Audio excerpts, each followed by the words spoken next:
For a very long time, gold and silver coins were alloyed to a certain extent with other metals. Let's say copper, I think was one, maybe nickel. The reason for this was to make the coin harder, because coins were passed from hand to hand, and you didn't want a soft metal, gold in particular, constantly being abraded simply by those transactions, those physical transactions. So that was designed initially to maintain the value of the coin. Less of the coin would be abraded in these normal hand-to-hand transactions. Now, it became a dishonest practice where the treasuries typically, Henry VIII is a good example, Diocletian in the Roman Empire, Henry VIII and as one of the English kings, early English kings, coinage would come back to the mint to be melted down and recoined because it had been abraded.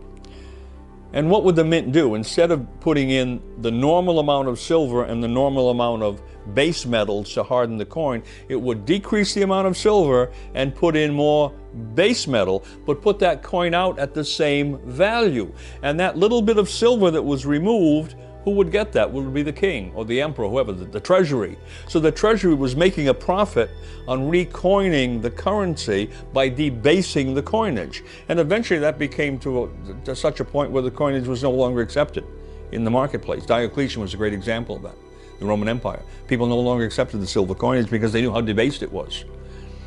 Today you'll find that many of the treasuries throughout, or mints at least throughout the world that generate silver and gold coins, those coins are 100% gold or silver. There's no non-precious metal content. Well, that's because most people don't use that coinage in circulation.